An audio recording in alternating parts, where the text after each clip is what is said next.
On the 8th of August in the year 869, King Lothar II, who ruled over a kingdom which stretched from the North Sea to the Alps and from the river Meuse to the Rhine, died.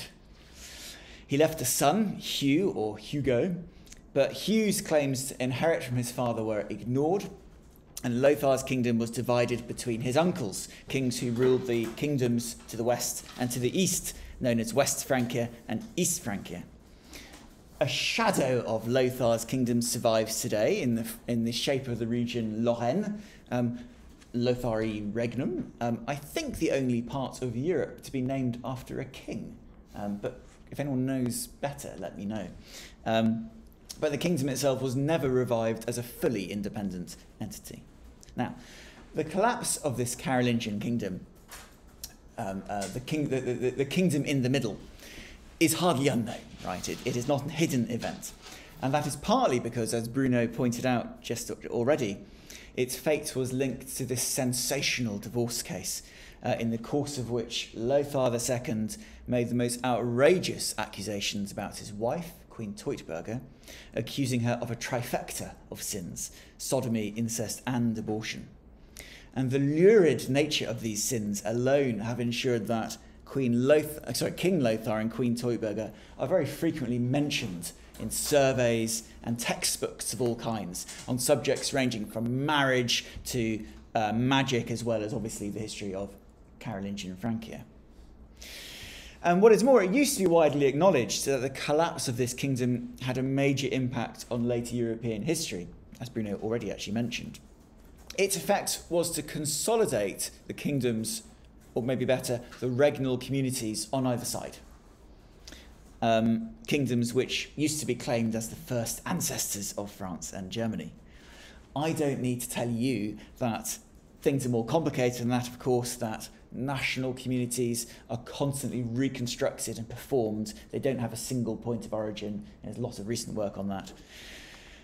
But it's equally obvious that the disappearance of this autonomous Middle Kingdom significantly shaped later events without predetermining them. So, for these reasons, the brief existence and the collapse of Lotharingia is well known. But there is a difference between being well known and being well studied or well understood. And actually, Lothar II's reign is not studied as much as you might expect. Now, the main reason for this is that the later Carolingian kings, such as Lothar II, are overshadowed by their more celebrated ancestors. There are 400 monographs on Charlemagne currently available, right? And there literally are more every year. You can count the number of books about Lothar II on the fingers of one hand.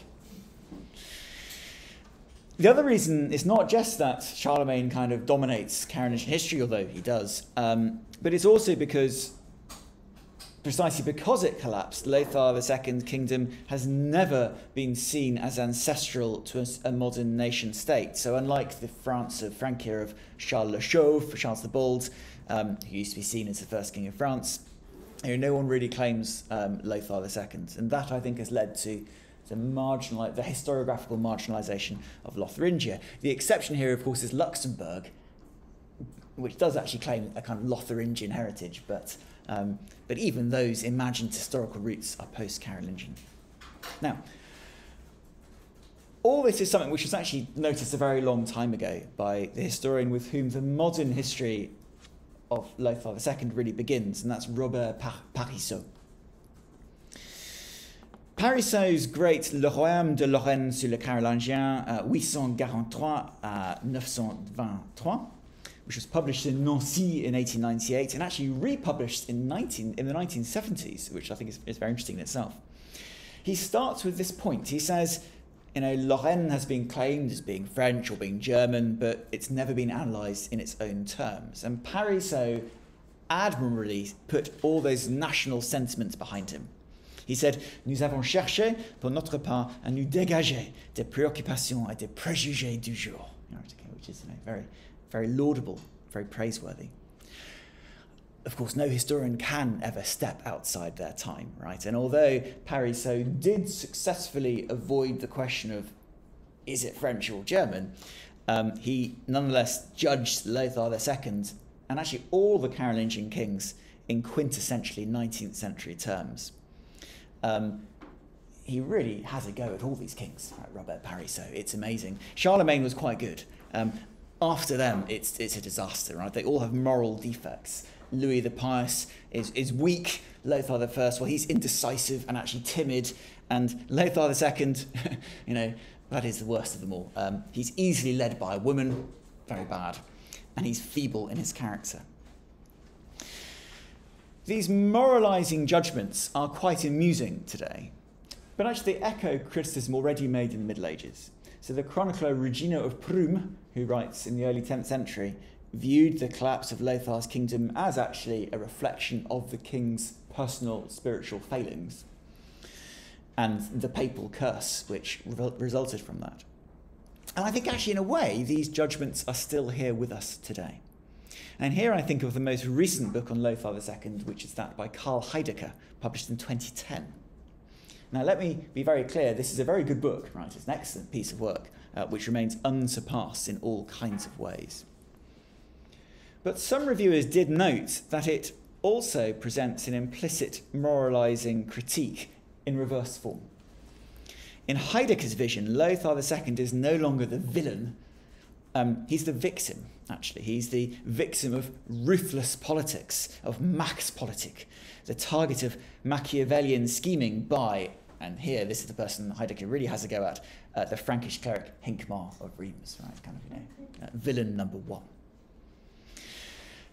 Now, Heidegger's book is the most recent work, the major study on Lothar II and his kingdom, which is true up to a point. It was published in 2010, but it was actually a revised version of a thesis which was published in Dutch in 1997, which he adapted a little bit.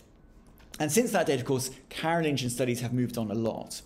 And to come to the franco-britannique part of this paper, British scholars have, I like to think anyway, played a major role in this movement. Here I think of Janet Nelson, Rosamund McKitterick, and maybe most importantly for this paper, Stuart Airlie. In the same year that Karl Heidecker published his Dutch thesis on Lothar II, saying, you know, that Lothar was the kind of victim really of these ruthless politics, Airlie wrote a scintillating article on the divorce case. And in this article, he showed the gender dimensions, I guess, of this divorce case and how we need to complicate the narrative. We cannot, he argued, Stuart Airlie argued, distinguish very clearly between ideology and realpolitik because power is discursively constructed. So the paper I have for you today is very much in this vein. It draws on my forthcoming book on Lothar II, which is actually an experimental book because it guides the reader through Lothar II's reign through a series of English translations of key texts. So it's neither a traditional monograph nor a kind of traditional source book. It's a hybrid between the two and thus probably falls between two stools, right? Because it's unsatisfactory on both counts. But in a few months' time, you'll be able to buy it for yourselves and make up your own mind. The argument in that book, which I present here in abridged form, is that the story of the slow collapse of Lotharingia between 855 and 869 is not a story of moral failing, as Robert Parry saw it, nor a story of ruthless politics, as Heidegger pitched it. I mean, when is politics not ruthless, right? But rather the story of a remarkable phase in the history of kingship, where the rules of the game were very uncertain and kings had to move fast and stay nimble and agile to hang on to what they had. So tracking the collapse of this kingdom in slow motion takes us to the very heart of late Carolingian kingship. Okay, after this long preamble, let me turn finally to the history itself. Now, as many of you will know, here is a quick map on the screen. As many of you will know, Lothar II was one of the three sons of Lothar I, who was himself a grandson of Charlemagne. Lothar I, of course, ruled a third of the Carolingian realm, which had been divided at the Treaty of Verdun in 843, and then Lothar in turn divides his kingdom between his three sons. And those sons included Lothar II, who becomes king in 855 around about the age of 17 or 18, right? So he's around about the age of an undergraduate student yeah? Kind of a bit, or even someone finishing school. Like all Carolingian kings, Lothar II had received some education. And actually, we've got an unusually good idea of what that education involved, because there survives a treatise which was written for him as a young man, and is written by the elderly Archbishop of Mainz, Graben Maurus. And this treatise is a mélange of things a young Carolingian nobleman might find diverting. Right? It's mostly about fighting, actually. It's mostly about training for fighting and war. And for this purpose, Graben epitomised the Roman writer Vegetius, kind of condensed him down and made some very interesting changes, by the way, to this classical text to make it more digestible to his young audience.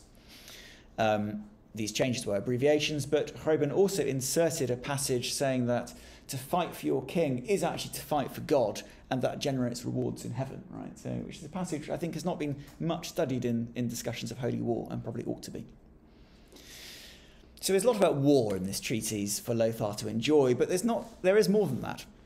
Graben also includes a discussion of the soul, right? And he thinks this might interest Lothar. And where is the soul in the body, right? Where is it located?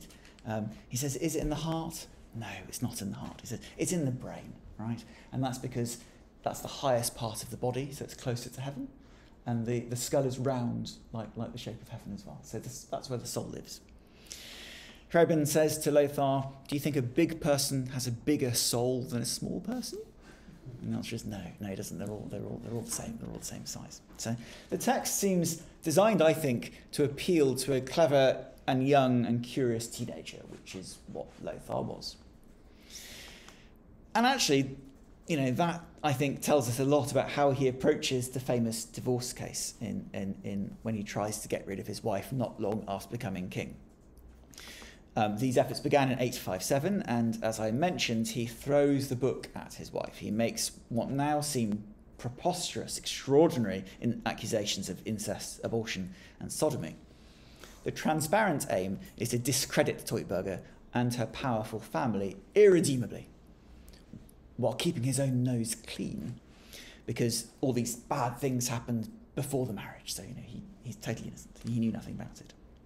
Now, these accusations were novel, but they were very strongly informed, actually, by Carolingian precedent, and in particular the accusations around, which had swirled around Empress Judith, who is the wife of Louis the Pious, so Lothar II's grandfather, and people had accused Judith of adultery and all other kinds of actual sort of witchcrafts and things like that.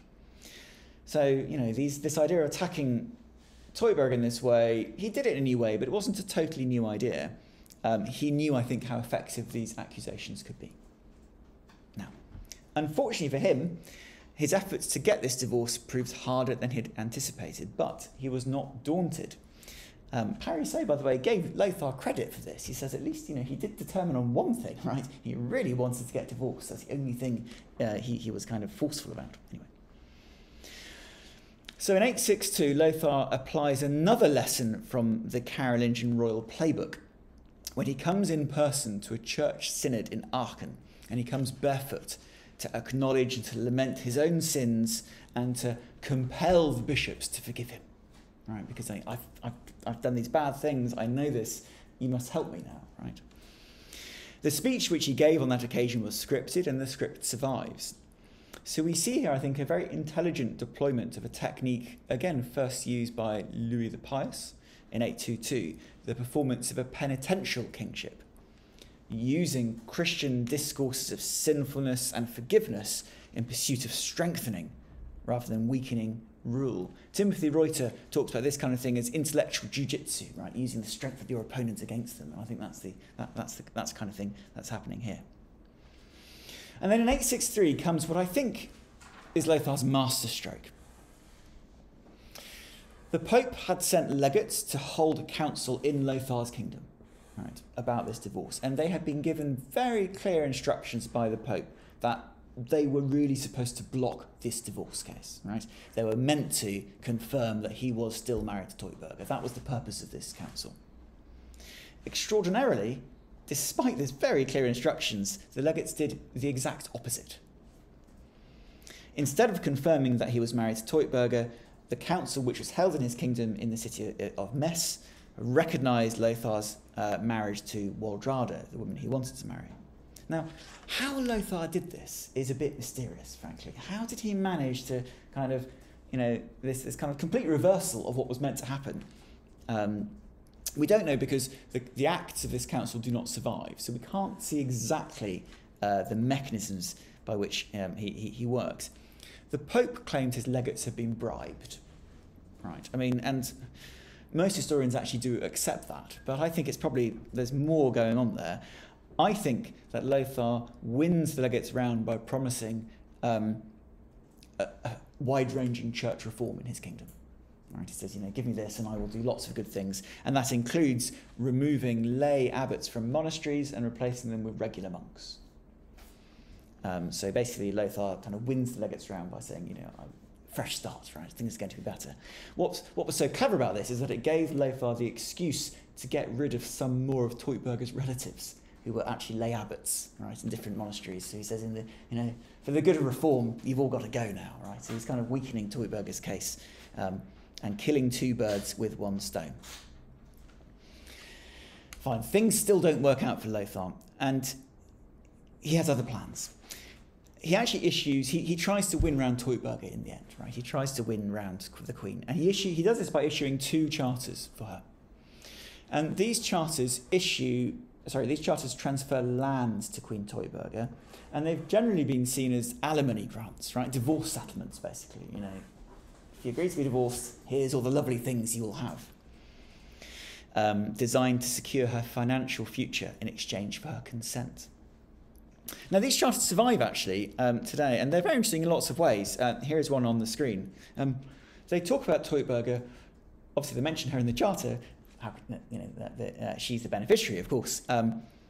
They don't say what she is, right? They don't call her a wife, because the point is Lothar doesn't want her to be the wife. They call her Dilectissima, right? Most beloved.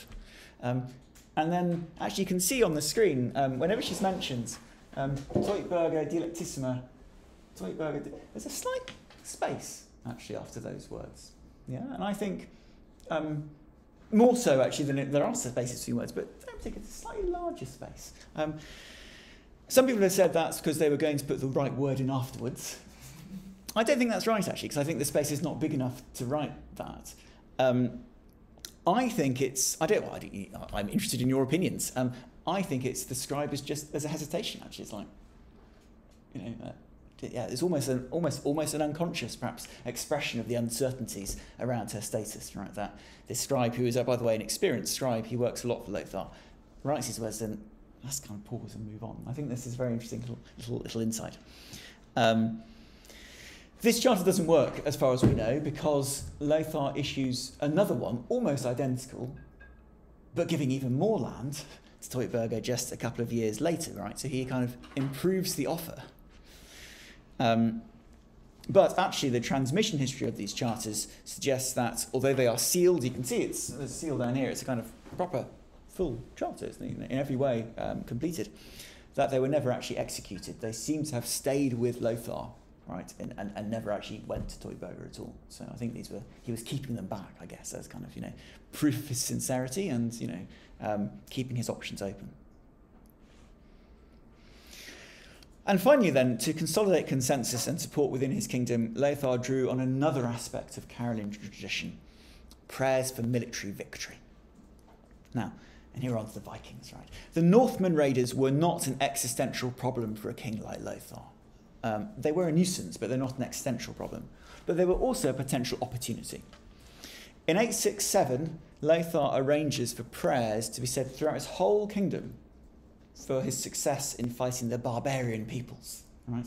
And we know that these prayers were meant to be said right down to the local parish level, right? Everybody who was not ill, of both men and women, were meant to have 3 days of kind of penitential procession to beseech God's support. Prayers for royal victories are very old, but I'm not actually aware of any direct parallel in Carolingian Francia to kind of this mass, very localised, prayer campaign, right, against the Vikings, which again develops Carolingian tradition in innovative ways. So, the point I'm hammering home here is that Lothar II and his advisors drew very cleverly on a range of techniques and practices designed to achieve his goal, and I think he responded quite smartly and promptly to changing circumstances. But of course he was up against some very smart opponents as well. And one of these was his uncle Charles the Bald. And how Charles the Bald was going to handle this kind of crisis was made clear very early when in 862 he meets Lothar, and actually Charles's brother and Lothar's other uncle, Louis the German, and he meets him for discussions at a Carolingian palace of Savonnières. Now, Carolingian kings often meet each other. That's perfectly normal, in fact, after the Treaty of Verdun. But this occasion was different because Charles refused to give Lothar II the kiss of peace. Right? He says, I'm not going to talk to him, right, at all. So he turns up, in other words, to this palace, but says, I'm not, keep him out of my sight. I'm not going to talk to him until he agrees to make certain commitments. And then Charles tries to get several speeches and texts read out in front of the whole assembly of people who have been gathered there. And these texts were written in the name of Charles, but also of Lothar and Louis. So I think this is remarkable that Charles the Bald has turned up to a meeting and he says, all right, and I have brought your speeches. This is what you're going to say, right? I've prepared this meeting very well for you as well as for me. That's right. And what these speeches did is that they made it clear there had been a big disagreement. They didn't say exactly what the disagreement had been about, that there had been one, and they made it clear that Lothar had agreed to do better and was going to kind of try and be a better king henceforth. Now, what happens next is really interesting because these embarrassing statements were never actually fully read out to the whole assembly of people because, first of all, they were read out to a hall full of the most important councillors, who we know about 200 people also, from the most important nobles from all the Carolingian Francia. And they say, no, this is inappropriate. We're not going to, these texts must not be read out in front of everyone else. Yeah, so interesting, all kinds of ways, kind of two levels of the public here, right? There's kind of nobility and then everyone else, on the grounds that this was inappropriate for the occasion. So maybe this saves Lothar some embarrassment, but I wonder, because I think what Charles did do is he actually keeps the embarrassment of Lothar high on the agenda, and I think at the top of it. The speeches were not read out in front of everybody, but I think everybody would have heard about them, right? And everyone would have heard, these speeches weren't allowed to be read out, right? And you can imagine how that would have spread. And actually, I do wonder whether Charles deliberately was trying to kind of start the rumour mill going, right? Kind of, really kind of provoking things to damage Lothar's reputation. And then just a few years later, when Lothar, in 866, when Lothar is still trying to get out of his marriage scandal, Charles has another kind of masterstroke. He brilliantly reenacts a wedding with his wife Ermentrude. And what's strange about this is they had been married for 20 years and had 11 children, right? And yet, Charles says, well, we're going to have the ceremony again, right? We're going to kind of have another ritual, a proper kind of ceremony, liturgically blessed. What's going on here? It is possible that Charles and Ermentrude wanted more children. They had 11 children, many of them had died. But the symbol of the ritual, which emphasises marital harmony and love and God's blessing on this fantastically married couple, right, and how much Charles and Ermentrude got on so well. That very obviously casts poor Lothar and Teutberger in the shade, right? They are not able to have this kind of ritual occasion. They are cast as the ill-favoured anti-couple. So Lothar's got these problems with Charles. He's also, though, got problems with the Pope, Pope Nicholas. Now, of course, Pope Nicholas was very firmly, as you probably know, he was very firmly opposed to this divorce from the very beginning. But the challenge Nicholas faced was in imposing his will. Nicholas is in Rome. It's a long way from Aachen, right? Nicholas writes a lot of letters across the Alps, but Lothar's bishops denied receiving them. He said, did you send letters? We didn't get them, sorry. So Nicholas resorts to some clever tactics here. In 867, he sends his letters to Lothar, and actually the bishops of Lothar. He sends them via Charles the Bold. Right? So he says, I'm sending you these letters. I want you, Charles the Bold, to distribute these letters to the bishops of King Lothar. And I want you to take a note of who's received them and who hasn't. All right, so no one can claim later they didn't get my letters. You know, this is a kind of livraison suivie, right? A kind of track delivery, right? Make sure I know who got my letters and who didn't. But there's more, actually, because, as I said, Nicholas also sent Charles a copy of his letters to Lothar, right, in which he's very critical of the king and demands all kinds of things.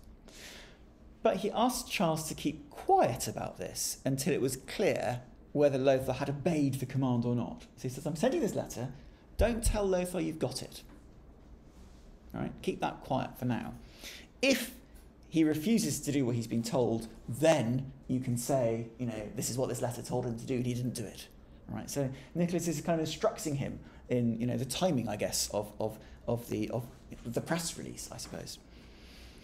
And I've been thinking about this for some time, and suggestions would be welcome. Why? What's the advantage for Nicholas of saying, keep this secret, that you've got a copy of this letter?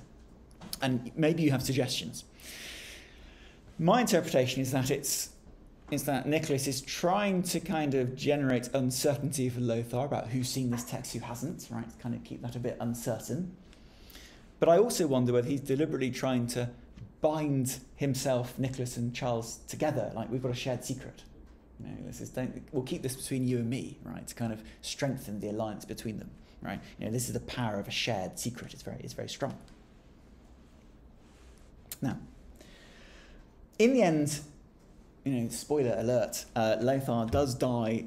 Well, it began with his death, still legally married in the eyes of his uncles and the Pope to Teutberger, and his failure to secure his divorce does damage the chances of his heir, Hugh. What I've tried to show so far in this paper is that Lothar was doing the best he could, actually. He was responding to these difficulties intelligently.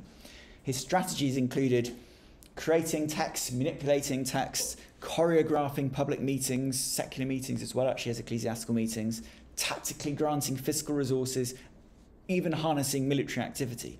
These are virtually all the tools at an early medieval king's disposal, right? He's using everything. He's pulling all the stops. He's pulling all the levers. Yeah, and I think these tactics were quite clever, actually, and quite sophisticated. Perhaps they were over clever. In English, we say too clever by half, right? And maybe too focused on the short term. And here I think of that council at Metz where he wins round the papal legates, right? Which I think was a very clever thing to do. They'd come here to stop him getting married, and they confirm he can. But actually, that really infuriates the Pope because he gets very angry about that. So it was a short-term victory, but maybe a miscalculation. And I think with hindsight, we can see that Lothar did make a series of miscalculations. He misjudged how easy it would be to bully Teutberger, basically, into agreeing to the divorce case. He misjudged the Pope's willingness and capacity to act. And I think he also fundamentally misjudged how important queenship could be to the representation of royal power. Right? He had not read the works of Sylvie Joie or Emmanuel Saint-Élie-Foltz, right? And that was his problem. He paid the price, as we all do if we don't read those works. So together with these errors in judgment which lead to a situation in which Lothar is compelled to rush down to southern Italy in 869 in the very height of summer, even though this was known to be a very dangerous time to travel to Italy, malaria and all other diseases, right, are down there. Because actually his kingship and his kingdom was at the real risk of being dissolved, right? It was coming apart at the seams. And these miscalculations also lead to the situation where there is no generally acknowledged heir. Because by 869, I think it was obvious to everybody that Lothar was in deep trouble, right? And probably there was no way out by that point, actually. And those problems, those signals that this is very serious start to, I think, thicken from 864. It's around, this is a bit later actually, around 867, but his bishops write to the bishops of Charles the Bald and they say, please don't invade us. We've heard that you're thinking about invading us. This would be very bad. Don't do this, right? We've made all these. It would be against all the honor. It would be a very dishonourable thing, and so on. So they're very worried about actual military invasion, which that doesn't happen in the end. But the fact they are so worried about it, I think, is instructive. And in 864, there's another episode which is only mentioned very briefly in an annals, where Lothar is actually fighting the Vikings. He's fighting the Northmen, and he wants to go and besiege them on an island. And his followers refuse to go. They say, nope. He's leading them to make this dangerous attack on their camp, and they just say, no, we're not doing it. Right. And maybe very sensibly, but I think you can see that's a problem, right? If a king is if he's not capable of kind of leading his army into battle, they're not trusting him, then there is a serious problem going on there for a Carolingian king. Now, obviously we see all this with a hindsight which was not available to Lothar. No Carolingian queen had ever defied her husband as fiercely and for as long as Teutberga did. No pope had ever intervened in Frankish politics like Nicholas did. And, as often been emphasised, no king had ever faced such troubles getting divorced, right? So, the past was not actually a good guide for Lothar in this sense, right? If you looked back and thought, what works in the past? This was not a good guide to his current situation. But it is interesting that his uncle Charles Le Chauve, was much more cautious, actually, than his nephew. I think simultaneously realising that things would be difficult for Lothar and that there was potential advantage for himself in this situation. I think Charles intuited that the way in which bishops have become so important to the Carolingian kingship, actually, into government, into the construction of royal power, that gave the Pope a lot of potential leverage, right? And I think Charles clocks that. He realised that in the right circumstances. And I think he also realised that an unsatisfactory wife could be presented as an unsatisfactory husband, and that could be presented as an unsatisfactory king. Okay, so I think he was kind of more insightful on this than Lothar was. Now, Karl Heidecker's book about Lotharingia, so it's a very good piece of work. It presents it, one of its many good features is it presents the story as a drama in 6 acts. Okay, so it's set out almost as a play, right? Act 1, Lothar comes on stage and so on, and the rest of it. And this is, I think, a very good way of framing the story, because it's a very dramatic story. But the problem is, plays are scripted, and what happened in these series of events was not scripted. And if we want a kind of metaphor here, the one I prefer is a jeu de société, right, or some kind of board game or tactical game in which, over several rounds, you see these players, playing off against each other. And of course, one of them was much more inexperienced than the others, right? And I think that was what that led to the obvious result. Now, I've been talking about Charles and Lothar as though they were the lone decision makers, and that is not quite true. We know that Teutberga played a major role, and so actually did Waldrada, in all kinds of ways, actually. So did 2 other men, though, who are a little bit more in the background, namely Hincmar of Reims, who I've mentioned before, the Archbishop of Reims, and Gunther, the Archbishop of Cologne. Now, Hincmar was one of Charles the Bold's leading advisors, and Gunther was one of Lothar's leading advisors, probably the most important of his advisors. And what's interesting, actually, is that they were linked, because the 2 were connected via an older Carolingian clergyman named Hilduin. Gunther was Hilduin's nephew, and Hincmar was Hilduin's star pupil. Right, so these 2 people knew each other, and I think you can see, there could have been some rivalry, I think, intellectual rivalry between them. And Karl Ubel has kind of pointed this out, and can we see this struggle between Lothar II and Charles in particular as actually a proxy struggle for Hincmar versus Gunther, right? Who is the true heir of Hilduin? Right, and that's the kind of, underlying this is a grudge match. So the outcome of Lothar's divorce case and the collapse of the kingdom which it entailed was not, I think, really about ruthlessness or which party in this dispute was most ready to bend the norms for their convenience, and nor was it just about bad luck. I mean, luck played a part, as it always does, but yeah, it's more complicated than that. Since the Treaty of Verdun in 843, the rival Carolingian kings were in the position of co-ruling, much like the Merovingian kings had been, Bruno's friends, the Merovingian rulers who had often had these kind of shared patterns of rulership. The ideologically heightened nature of Carolingian kingship meant that these kings were always struggling and jostling for prestige and the moral high ground, but the rules for how you got that prestige and that high ground were not only not established, they were moving, they were in motion. A world where any king could in principle replace any other king was a hothouse for creativity and innovation in the projection of power. And so, this is why I think it's kind of like a laboratory for kingship, really. Meetings could be choreographed or hijacked textually, or actually in real life. Text to be edited and distributed and held back in secret and all those things. Rituals of mass penance or of conjugal bliss could be performed. Strategic grants could be made or withheld or, whatever.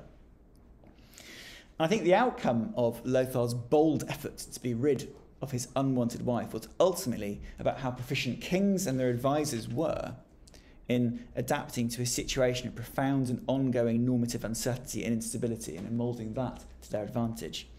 This was a contest between kings, but it was also, I think above all, a contestation about kingship. Yeah? Who wears the crown better? Right? That's what I think what's going on here.